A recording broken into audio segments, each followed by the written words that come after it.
আমার নামাজের ইমাম চরিত্রবান আর বাহিরের ইমাম গাঁজাখোর, আফিনখোর, ওই বাবাখোর, ঘুষখোর, সাদাবাজি, ওই ইমামের পিছনে আপনি দৌড়াইলেন। খবরদার, আমার রবের কথা, ফাওয়াইলুল লিল মুসাল্লিন, ওই নামাজে জাহান্নামী, নাউজুবিল্লাহ, ওই নামাজে জাহান্নামী। এ মিয়া, নামাজের ইমাম তোমার যেমন সৎ চরিত্রবান, নামাজের বাহিরের ইমাম হতে হবে সৎ চরিত্রবান। নামাজের ইমাম যেমন তাকওয়াপূর্ণ, বাহিরের ইমাম হতে হবে তাকওয়াপূর্ণ। বাহিরের ইমাম যদি সুদখোর, ঘুষখোর, বেনামাজি হয়, আল্লাহর কসম করে বলি, সমস্ত আমল আপনার বরবাদ। ওইদিকে তো আক্কা নাই। হাজী সাহেব হজ করে আসছে, বিশাল মাপের নামাজি বুজুর্গ, আর ওনার ইমাম হয় হলো মুসালা। সাবধান, সাবধান করে দিচ্ছি, এই কথাটা কিয়ামতের ময়দানে রবের সামনে জবাব দিতে হবে। ও নামাজি, নামাজ পড়ো কোরআন দিয়া, নেতা কেন চেনো না? কোরআন দিয়ে যদি আপনি ইমাম ঠিক করেন, এই কোরআন দিয়ে আপনার নেতা নির্বাচন করতে হবে। আরেকজন ব্যক্তির নাম বলবো না, উনি বলছেন কোরআনের সাথে রাজনীতির কোনো সম্পর্ক নাই। যে কথাটা বলবে আর মনে মানে বিশ্বাস করবে, ওই ব্যক্তিটা নাস্তিক হয়ে গেছে, নাস্তিক হয়ে গেছে। ওরা এখন আলেম ওলামার উপর চরম ভাবে উঠে পড়ে লেগেছে। অসংখ্য আলেমকে ওয়াজ মাহফিলে অপমান অপদস্থ করতেছে। এই গতকাল আমাদের উল্লাপাড়ার এক মাহফিলে এক আলেমকে একটা দলের ভাইয়েরা চরম ভাবে অপমান অপদস্থ করেছে। অবাক হয়ে গেছি। ইতিপূর্বে ফেসিবাদীর স্বৈরচারীর দোসররা মাহফিলে বাধা দিয়েছে, তাফসির মাহফিল অনুমতি দেয়নি, আলেমদের গলা চিপে ধরে রেখেছে, জেলখানার ভিতর নিয়ে গেছে, অসংখ্য ওলামায়ে কেরামদেরকে বিনা দোষের ফাঁসির কাস্টে ঝুলিয়ে তাদেরকে মারা হয়েছে। শাপলা চত্বরে নির্বিচারে গুলি করে হাজার হাজার ছাত্রদেরকে শহীদ করেছে। তোমরা কি সেই রূপ ধরতে চাও? যদি রূপ ধরে রাখো তাহলে শুনে রাখো, একটা বার্তা পরিষ্কার ভাবে শুনে রাখো, এক আবু সাঈদ মুগ্ধ বাংলার জমিনে মরে নাই, লক্ষ আবু সাঈদ এখনো জীবিত আছে। এক স্বৈরচারী বিদায় হয়ে গেছে, আর এক স্বৈরচারীকে ছাটা পেটা করে বিদায় করার জন্য বাংলার তাওহীদি জনতা আবু সাঈদ মুগ্ধরা জীবিত আছে, জীবিত আছে। প্রিয় বন্ধু, স্বাধীনতার ৫৪টা বছর পেরিয়ে গেল। বাংলার জমিনে 92% মুসলমান। এই মুসলমানের দেশে আজ কোরআন দিয়ে সংসদ চলে না, কোরআন দিয়ে শিক্ষা প্রতিষ্ঠান চলে না, কোরআন দিয়ে আমার আপনার ব্যবসা প্রতিষ্ঠান চলে না, কোরআন দিয়ে সমাজে বিচার হয় না, কোরআন দিয়ে পরিবার পরিজন চলে না, কোরআন দিয়ে সামাজিক কোনো কর্মকাণ্ড হয় না, কোরআন দিয়ে এক কথায় ঘর থেকে শুরু করে পার্লামেন্ট পর্যন্ত কোরআন দিয়ে সাজানো হয় না। একটা মাত্র কারণ হলো ছত্রভঙ্গ থাকার কারণ। যদি মুসলিম যদি আমরা ঐক্যবদ্ধ হতাম, তাহলে কোরআন দিয়ে আমরা পরিবার থেকে শুরু করে পার্লামেন্ট পর্যন্ত আমরা সাজাতে পারতাম। ছত্রভঙ্গ, আমরা ছত্রভঙ্গ, আমরা নিজেরা এ বিষয়ে আল্লাহর কাছে জবাবদিহিতা করার জন্য প্রস্তুত হই। জবাব দিতে হবে আল্লাহ পাকের কাছে। লাইন ছেড়ে গেছি না, কি বললেন? না না না না, আমি ও বক্তা না, ওই তারে নারে না, কোন জায়গায় কি লাগালাম ওইটা দেখলাম না, ওই সমস্ত কথা আমি বলবো না। আমার কথা যেটা কাজীয় কথা, মৌলিক যে কথা, সেটাই আমাকে বলতে হবে। আপনার হয়েছে ক্যান্সার, কথাটা ভালো করে বুঝবেন। আপনার হয়েছে ক্যান্সার, আপনাকে যদি না প্যারাসিটামল ওষুধ দেওয়া হয়, ক্যান্সার ভালো হবে? কথা বলেন না কেন? ক্যান্সারের মেডিসিন ছেড়ে আপনাকে দিতে হবে। সমাজের ভিতর রয়েছে ক্যান্সার, পরিবারের ভিতর রয়েছে ক্যান্সার, রাষ্ট্রের মধ্যে রয়েছে ক্যান্সার। প্যারাসিটামল দিয়ে ক্যান্সার দূর হবে না, ক্যান্সারের মেডিসিন দিতে হবে। রাষ্ট্রের মধ্যে ইসলাম প্রতিষ্ঠিত করতে, পরিবারের মধ্যে ইসলাম প্রতিষ্ঠিত করতে যা ওয়াজ দরকার সেটাই করতে হবে, নতুবা রবের কাছে দায়ী হতে হবে। বক্তা বিশ্বাস করেন, মাঝে মধ্যে এরকম মনে হয়, এক সময় এরকম একটা মনের ভিতর মানে একটা চিন্তা ছিল, এক সময় ছিল, আল্লাহ মাফ করে দিও, বেশি লোক না হলে ওয়াজ আমি করতাম না, বড় মাহফিল না হলে ওয়াজের আমি দাওয়াত নিতাম না। এটা আমি ভুলে গেছি। আমার কথা 5 জন থাকবে, ওকে যদি আমি কোরআন বোঝাতে পারি আমার সার্থক কথা। আমার কথা হলো মৌলিক যে বিষয়গুলো ওটা জানানো দরকার, কারণ আমাদেরকে দায়িত্ব দেওয়া হয়েছে। কি দায়িত্ব আপনি কি জানেন? আমাদেরকে দায়িত্ব দেওয়া হয়েছে, আমরা ঠেকে আছি, ঠেকে। আর যারা শেখেন নেই তারা ঠকেছেন, আমরা ঠেকে আছি। রাসূল বলেন, বাল্লিগু আন্নি ওয়ালাউ আয়া, আমার পক্ষ থেকে একটি আয়াত হলে মানুষের দ্বারা পৌঁছিয়ে দাও। আর আল্লাহ কয় মা উনসিলা ইলাইকা মির রাব্বিক, আপনার উপর যা নাযিল করা হয়েছে রাসূল আপনি পৌঁছান। রাসূলের দায়িত্ব হলো উলামায়ে কেরামের উপরে। এখন মৌলিক যেই বিষয় সেগুলো না, রহিমা জরিনার কেসা কাহিনী কইয়া জাতিকে বিভ্রান্ত করার কোনো অবকাশ নেই, কোনো সুযোগ নাই। দেখেন না ভাই, প্রিয় বন্ধুরা, একটু ভালো করে বুঝবেন, এই কথাগুলো আমাদের জানা খুবই দরকার। মন খারাপ করবেন না, শিক্ষার জন্য বলতেছি। আমি গোলজার আবার নাও আসতে পারি, তবে আমার কথাগুলো যদি সঠিক হয়, এই কথাগুলো আমার জন্য নাজাতের ওসিলা হতে পারে। জাতিকে জাগ্রত করতে হবে। এই দেশ ওয়াজ চলছে লম্বা সময়। আল্লামা সাইদি ওয়াজ করেছেন 50 বছর। গত বছর হাবিবুর রহমান যুক্তিবাদীর সাথে মাহফিল করলাম সুনামগঞ্জের। তা আমি জিজ্ঞেস, অনেক কথোপকথন হলো। আমি বললাম দাদা আপনার ওয়াজের বয়স কত? আমাকে বললো যে নাতিরে 48 বছর। 50 বছর, 48 বছর, 60 বছর, 40 বছর বাংলাদেশে অসংখ্য ওলামায়ে কেরাম ওয়াজ করেছে। ওয়াজ যতক্ষণ চলে ততক্ষণ কোরআনের আলো জ্বলে, ওয়াজও শেষ, কোরআনের আলো বন্ধ হয়ে গেছে। এরকম ওয়াজ শুধু বক্তার পকেট ভরবে, আমাদের মতন বক্তাদের পকেট ভরবে, তাছাড়া কোনো ফায়দা হবে না। হ্যাঁ, হবে না যে তা না, হবে, কিছুটা হবে, যতটা দরকার ততটা হবে না। এই জন্য মূল জিনিসটা আগে দরকার। সংসদে একটাবার, পার্লামেন্টে এই কোরআনটাকে একটাবার তোলেন, আল্লাহর কসম করে বলি, আমাদের মতন বক্তাদের এই গলাবাজি করার কোনো প্রয়োজন হবে না। ইসলাম দিয়ে সমাজ দেশ পরিচালিত হবে, জান্নাতের টুকরায় পরিণত হয়ে যাবে। কোরআন ছাড়া আপনি দেশ চালাবেন? দেখেন, এক দল খেয়ে গেছে, আর এক দল খাওয়ার জন্য পাগল হয়ে গেছে। মন খারাপ করবেন না, নট ইন্ডিকেট পলিটিক্যাল পার্টি, আমি কোনো দলকে ইন্ডিকেট করে বলতেছি না। এই কথাটা মিজানুর রহমান আজহারি বলেছিল যশোরের এক মাহফিলে, যে একদল খেয়ে গেছে আর এক দল খাওয়ার জন্য পাগল হয়ে গেছে। একদল, এই কথা বলতে দেরি আমার কিছু ভাইয়েরা, আমার দেশের পলিটিক্যাল লিডার কিছু ভাইয়েরা মিজানুর রহমান আজহারির বিরুদ্ধে নানান রকমের ভাৎসনা, গাল মন্দ ইত্যাদি ইত্যাদি বলা শুরু করেছে। এখন আমরা যেটা দেখতে পাচ্ছি সোশ্যাল মিডিয়াতে দেখতে পাচ্ছি, তারা এমন পায় তারা শুরু করছে যা কল্পনাও আমরা করি নাই। আলেমদের বিরুদ্ধে উঠে পড়ে লেগেছে। বেশ কিছু মাহফিলে আমাকে আলটিমেটাম দিয়েছে। আমি বলছি আপনি আলটিমেটাম দেওয়ার কে? বলছে আপনি এখানে রাজনীতির কোনো কথা বলবেন না। এই মিয়া, রাজনীতি কি? কোরআনটাই হলো, এটা একটা রাজনীতির কিতাব। কোরআন কিসের কিতাব? আপনারা যারা বললেন আমি মনে করবো কোরআনের দুশমন, আপনারা চলবেন কোরআনটাই কিসের কিতাব? রাজনীতির কিতাব। ওমান লাম ইয়াহকুম বিমা আনজালাল্লাহ ফাউলাইকা হুমুল কাফিরুন, যারা আল্লাহর আইন দিয়ে বিচার করবে না তারা হলো কাফের। কথাটা এই কোরআনের ভিতরে আছে। তাহলে কোরআনটা রাজনীতির কিতাব কিনা? জোরে সোরে বলতে হবে। আমার কথা হুজুর রাজনীতির ওয়াজ আপনি করবেন না, রাজনীতির কথা বলা যাবে না। আমি বললাম কোরআনটাই রাজনীতি। ওনারা অনেক কথা বলতেছে। আরেকজন ব্যক্তির নাম বলবো না, উনি বলছেন কোরআনের সাথে রাজনীতির কোনো সম্পর্ক নাই।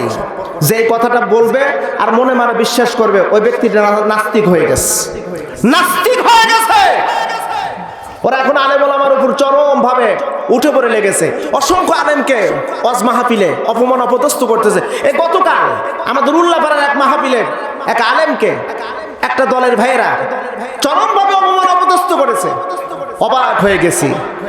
ইতিপূর্বে ফেসিবাদীর স্বৈরচারীর দোসররা মাহফিলে বাধা দিয়েছে, তাফসির মাহফিল অনুমতি দেয়নি, আলেমদের গলা চিপে ধরে রেখেছে, জেলখানার ভিতর নিয়ে গেছে। অসংখ্য ওলামায়ে কেরামদেরকে বিনা দোষের ফাঁসির কাস্টে ঝুলিয়ে তাদেরকে মারা হয়েছে। শাপলা চত্বরে নির্বিচারে গুলি করে হাজার হাজার ছাত্রদেরকে শহীদ করেছে। তোমরা কি সেই রূপ ধরতে চাও? যদি রূপ ধরে রাখো তাহলে শুনে রাখো, একটা বার্তা পরিষ্কার ভাবে শুনে রাখো, এক আবু সাঈদ মুগ্ধ বাংলার জমিনে মরে নাই, লক্ষ আবু সাঈদ এখনো জীবিত আছে। এক স্বৈরচারী বিদায় হয়ে গেছে, আর এক স্বৈরচারীকে ছাটা পেটা করে বিদায় করার জন্য বাংলার তৌহিদি জনতা আবু সাঈদ মুগ্ধরা জীবিত আছে, প্রস্তুত আছে। স্বৈরচারী হওয়ার আর কোনো সুযোগ নাই। বাংলার জনগণ প্রতিবাদ করা শিখেছে। প্রিয় বন্ধুরা, মন খারাপ করবেন না, যেখানে যেটা প্রয়োজন সেটা দেওয়া খুবই জরুরি। আমাদের মতন হুজুররা কিয়ামতের ময়দানে দায়ী হবে। সত্য মিথ্যা ইনিয়ে বিনিয়ে যারা কথা বলেছে এদেরকে গ্রেপ্তার করা হবে। আমার কথা নয়, সূরা আল বাকারা আয়াত নাম্বার 176 লিখে রাখেন, ওখানে পরিষ্কারভাবে উল্লেখ ইন্নাল্লাযীনা ইয়াকতুমুনা মা আনজালাল্লাহ মিনাল কিতাব ওয়া ইয়াশতারুনা বিহি সামানান কলিলা উলাইকা মা ইয়াকুলুনা ফি বুতুনিহিম ইল্লান নার ওয়া লা ইউকাল্লিমুহুমুল্লাহু ইয়াওমাল কিয়ামাহ ওয়া লা ইউযাক্কিহিম ওয়া লাহুম আযাবুন আলীম। একদল বক্তাদেরকে গ্রেফতার করা হবে, আলেমদেরকে গ্রেফতার করা হবে, যারা কোরআন বিক্রয় করে খেয়েছে, সত্য কথা বলে নাই, গোপন করে রেখেছে। এরকম আলেম বাংলাদেশে হাজার হাজার আছে, আছে না ভাই? হাজার হাজার আছে। অন্যায়ের প্রতিবাদ করে না, চাঁদাবাজি হচ্ছে প্রকাশ্যে, প্রতিবাদ করে না। ঘুষ প্রকাশ্য হচ্ছে, প্রতিবাদ করে না। দুর্নীতি হচ্ছে, প্রতিবাদ করে না। সমাজের ভিতর মাদক দ্রব্য ব্যাপক আকারে সেবন হচ্ছে, মসজিদের মেম্বার থেকে প্রতিবাদী কণ্ঠস্বর উচ্চারিত হয় না। এ সমস্ত আলেমদেরকে গ্রেফতার করবেন তিনি কে? আল্লাহ। জোরে সরে বলুন, তিনি কে? জামায়াত। জামায়াত হতে হবে। কোন কি জন্য জামায়াত হতে হবে? ইসলামকে প্রতিষ্ঠিত করতে হবে, আগামীর জমিন ইসলামকে প্রতিষ্ঠিত করতে হবে। এজন্য গণজামায়াত হতে হবে। এটা আমার কথা নয়, আল্লাহ পাকের কথা। সূরা আল ইমরান আয়াত নম্বর 101 পরিষ্কার ভাবে বললেন, তোমরা ঐক্যবদ্ধ হও আর আল্লাহর রুজুকে ধারণ করো, আল্লাহর রশিকে শক্ত করে ধারণ করো, পৃথক হয় না। তার মানে আল্লাহর জমিনে আল্লাহর দ্বীন প্রতিষ্ঠিত করতে হবে। কথাটা কার? আল্লাহ। দেখে গেল আমি নামাজ পড়বো, নামাজ পড়লাম, হজ করলাম, যাকাত দিলাম, স্ত্রীকে পর্দায় রাখলাম, কিন্তু ইসলাম প্রতিষ্ঠিত করলাম না। ইসলাম প্রতিষ্ঠিতের বিপরীত মুখে আমি পদার্পণ করলাম। আল্লাহর ভাষায় আপনি মুশরিক। সূরা সফ আয়াত নাম্বার 9 আল্লাহ পাক রব্বুল আলামিন বললেন, হুয়াল্লাযী আরসালা রাসূলাহু বিল হুদা وَدِينِ الْحَقِّ لِيُظْهِرَهُ عَلَى الدِّينِ كُلِّهِ وَلَوْ كَرِهَ الْمُشْرِكُونَ। জোরে কানে একটু আল্লাহু আকবার। আল্লাহ পাক বলেন, তিনি সেই সত্তা যিনি তার রাসূল প্রেরণ করেছেন, অসংখ্য জ্ঞানের ভান্ডার তাকে দিয়েছেন, জ্ঞান শিক্ষা দিয়েছেন, নৈতিকতার শিক্ষা দিয়েছেন, ট্রেনিং দিয়েছেন, আর সাথে দিয়েছেন দ্বীনুল হক, সত্য একটা দিন, মানে একটা ধর্ম। তাকে প্রেরণ করার উদ্দেশ্য হলো লিইযহিরাহু আলা দ্বীনি কুল্লিহি, প্রত্যেকটা ধর্মের উপরে ইসলাম নামক ধর্মকে প্রতিষ্ঠিত করা। ওয়ালাউ কারিহাল মুশরিকুন, কিন্তু মুশরিকরা পছন্দ করে না আল্লাহর জমিনে আল্লাহর দ্বীন প্রতিষ্ঠিত হোক। সে নামাজিও যদি হয়, দ্বীন যদি প্রতিষ্ঠিত হওয়ার বিপরীতমুখী যদি চলে, ও ব্যক্তিটিও মুশরিক। কার ভাষায়? জোরে বলুন আল্লাহ। আর একবার বলুন আল্লাহ। আল্লাহর ভাষায় মুশরিক। চিন্তা ভাবনা করেন, আগামীতে চিন্তা ভাবনা করেন, আপনি কোন মুখী পদার্পণ করবেন, কোন দিকে যাবেন, কোন দিকে যাবেন। সেন্সিটিভ বিষয়। আপনি অনেকে মনে করতে পারেন, হুজুর আপনি মনে হয় এক দলের লোক, তো তাই ওই কথা বলতেছেন। আমি কিন্তু এখানে কোনো দলের নাম আমি বলিনি। বলেছি? আওয়ামী লীগ, বিএনপি, জামাত, এ কথা কি কখনো বলেছি? আমার কথা হলো, একামত দিন প্রতিষ্ঠিত করতে হলে যেই দল বলবে একামত দিন হবে, একামত দিন প্রতিষ্ঠিত করব, সেটা চরমনাইও হতে পারে, খেলাফত মজলিসও হতে পারে, জামাতে ইসলামও হতে পারে। যারা বলবে দিন প্রতিষ্ঠিত করব, আপনারা ঐক্যবদ্ধ হয়ে আসেন, তাদের সাথে যাওয়া আমাদের দরকার, তাদের সাথে যাওয়া আমাদের ফরজ। একটা কথা বলি, খুব গুরুত্বপূর্ণ কথা। এই যে গত 15.5 বছর আমাদের দেশে একটা সরকার লম্বা সময় ছিল। এই সরকার যদি কোরআন দিয়ে যদি দেশ পরিচালনা করত, কোরআন দিয়ে যদি সংসদ পরিচালনা করত, আমরা সবাই তার দলভুক্ত হয়ে যেতাম, সবাই দলভুক্ত হয়ে যেতাম। কারণ তা আমাদের মূল মিশন হলো আল্লাহর জমিন আল্লাহর দ্বীন প্রতিষ্ঠিত করা। তার মিশন ছিল সেকুলারিজম, ধর্মনিরপেক্ষ, যার কারণে আমরা বিরোধিতা করেছি। আজকেও যারা কোরআন বিরুদ্ধে, কোরআন সুন্নাহ বিরোধী যাবে, আমরা তাদের বিরুদ্ধে যাব। আমাদের টার্গেট, আমাদের লক্ষ্য আল্লাহর জমিনে আল্লাহর দ্বীন বাস্তবায়ন করা। আপনাদের ইচ্ছা আছে না? জরবানি ইচ্ছা আছে না ভাই? আল্লাহর জমিনে যদি দ্বীন প্রতিষ্ঠিত হয়, চুরি, বাটপারি, এই যে দখলদারি, চাঁদাবাজি, টেন্ডারবাজি, এগুলো কিচ্ছু থাকবে না, কিচ্ছু থাকবে না। সব নিট অ্যান্ড ক্লিন হয়ে যাবে। আমি বলবো আল্লাহর জমিন আল্লাহর দিন প্রতিষ্ঠিত হলে সমাজের রূপরেখা কেমন হবে এ বিষয়ে কিছু কথা বলবো, রাগ করবেন না তো আপনারা? প্রিয় বন্ধুরা, জামাতের সহিত নামাজ পড়তে হবে। প্রিয় নবীকে বলা হলো, অনবীজি নামাজ পড়া হবে তবে জামাতের সহিত নামাজ পড়তে হবে। এবার কথা হলো, নামাজের জামাতের সহিত পড়তে হলে একজন ইমাম দরকার আছে না নাই?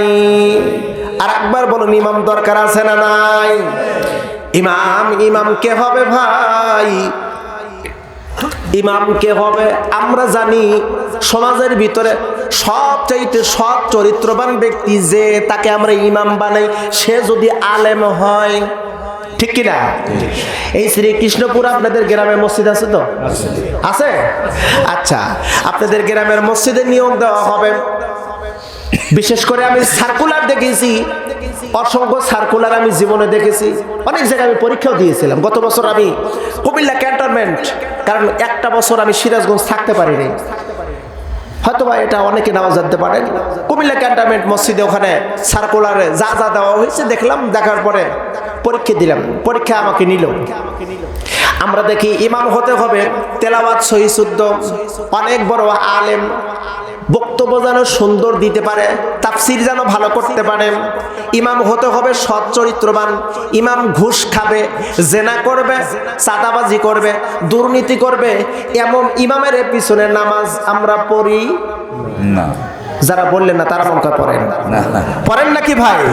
ইমাম হতে হবে সৎ চরিত্রবান, আদর্শবান। এক কথায় আল্লাহর ফেরেশতা তুললাম। এখন যদি বলা যায় এই শ্রীকৃষ্ণপুর অথবা খালখোলা বা যে কোনো একটা গ্রামের একটা মসজিদের ইমাম, সব কিছু দেখে, সব ভালো কিছু দেখে তাকে নিয়োগ দেওয়া হলো। এখন ওই ইমামের হঠাৎ করে নারীবাজি কেলেঙ্কারি ধরা পড়লো, তখন সমাজের ভিতর ফতোয়া আসবে, ওই ইমামের পিছনে নামাজ পড়া যাবে না। কি ফতোয়া দিবেন? চলবে না। ইমাম যদি চাঁদা খায়, করে খালকুলা বাজার অমুক দোকান থেকে চাঁদা নিয়েছে 2 লাখ টাকা, খবর যদি পান, আপনারা শ্রীকৃষ্ণপুর বাসী ওই ইমাম পিছনে নামাজ পড়বেন? কথা বলেন না কা? ওই ইমামের ওয়াজ শোনা যাবে না, ওই ইমামের কথা শোনা যাবে, নামাজ পড়া যাবে না। লাইয়াজুজু জায়েজ নাই, ও হলো সাদাবাজ। ঠিক কিনা? পিছনের ভাইরা জোরে কও ঠিক কিনা? ইমাম যদি ঘুষ করা হয়, দুর্নীতিবান হয়, ওই ইমামের পিছনে আমরা যাই না, ইমামকে গ্রহণ করি না। ও নামাজি, তুমি ইমামকে দিয়ে একটাবার একটু বিচার করো, তুমি জাস্টিস হয়ে যাও, তুমি বিচারক হও। আমার নামাজের ইমাম সৎ চরিত্রবান হতে হবে। আর নামাজের বাহিরের ইমাম তুমি কেমন সাজাও, ওই ইমাম কেমন চরিত্রবান একটু দেখো তো, নামাজ পড়ে কিনা, এটা করে কিনা। আমার কথা মনে বোঝা যাচ্ছে না, তাই না? নামাজ পড়ে কিনা, আমার বাহিরের ইমাম নামাজ পড়ে কিনা, ওই ইমামের চাঁদাবাজি করছে কিনা, দুর্নীতি করছে কিনা, এক পদ্মা সেতু বানাতে গিয়া 10টা পদ্মা সেতুর টাকা খাইছে কিনা। আমার নামাজের ইমাম চরিত্রবান, আর বাহিরের ইমাম গাঁজাখোর, আফিনখোর, ওই বাবাখোর, ঘুষখোর, চাঁদাবাজি, ওই ইমামের পিছনে আপনি দৌড়ইলেন, খবরদার, আমার রবের কথা, ফাওয়াইলুল লিল মুসাল্লিন, ওই নামাজি জাহান্নামী, নাউজুবিল্লাহ, ওই নামাজি জাহান্নামী। এ মিয়া, নামাজের ইমাম তোমার যেমন সৎ চরিত্রবান, নামাজের বাহিরের ইমাম হতে হবে সৎ চরিত্রবান। নামাজের ইমাম যেমন তাকওয়াপূর্ণ, বাহিরের ইমাম হতে হবে তাকওয়াপূর্ণ। বাহিরের ইমাম যদি সুদখোর, ঘুষখোর, বেনামাজি হয়, আল্লাহর কসম করে বলি, সমস্ত আমল আপনার বরবাদ। ওইদিকে তো আক্কা নাই, হাজী সাহেব হজ করে আসছে, বিশাল মাপের নামাজি বুজুর্গ, আর ওনার ইমাম হয় হলো মুসালা। সাবধান, সাবধান করে দিচ্ছি, এই কথাটা কিয়ামতের ময়দান রবের সামনে জবাব দিতে হবে। আলামি আয়াতিকুম নাজির, তুই কেন জাহান্নামী? তুই কেন জাহান্নামী? তোর কাছে কি ভীতি প্রদর্শনকারী যায় নাই? কোন নবী রাসূল কি যায় নাই? তোকে কি বলে নাই এই কাজগুলো কেন করলি? তোর নামাজের ইমাম ছিল ভালো, আর তুই নামাজের বাহিরে এসে যে ইমামকে তুই চিনলু, যে ইমামকে অনুসরণ করলু, ও তো নামাজ কালাম কোনোদিন পড়ে নাই, কে ইসলামের পথে কোনোদিন হাঁটে নাই। সেই ইমামকে অনুসরণ করলো। তার মানে ওই ইমাম বলতে হলো নেতা নেতা নেতা নেতা আছে না? এখানে অনেক মতের ভাই থাকতে পারেন, অনেক দলের ভাই থাকতে পারেন, থাকতেই পারেন, স্বাভাবিক। তবে একটু চিন্তা ভাবনা করে এবার নেতা নির্বাচন করেন, কে আপনার নেতা হবে। অনেকেই একটা মনের ভিতরে গেঁথে নিয়েছে, আমি হলাম তরমুজ মার্কা পার্টি, আমার পার্টির লিডার সব হারায় গেছে, কোনোদিন যদি এবার আসে আমি ওরে ছাড়া আর কাউকে চিনব না। আমি হলাম বাঙ্গি মার্কা পার্টির হলাম আমি কর্মী, আমার বাঙ্গি মার্কা পার্টির নেতা যেই হোক না কেন ওরে আমি তুলবো, ওরে ছাড়া আর কাউকে ভোট দেবো না। এরকম লোক আছে না? আছে না? ও নামাজি নামাজ পড়ো কোরআন দিয়া, নেতা কেন চেনো না? কোরআন দিয়ে যদি আপনি ইমাম ঠিক করেন, এই কোরআন দিয়ে আপনার নেতা নির্বাচন করতে হবে।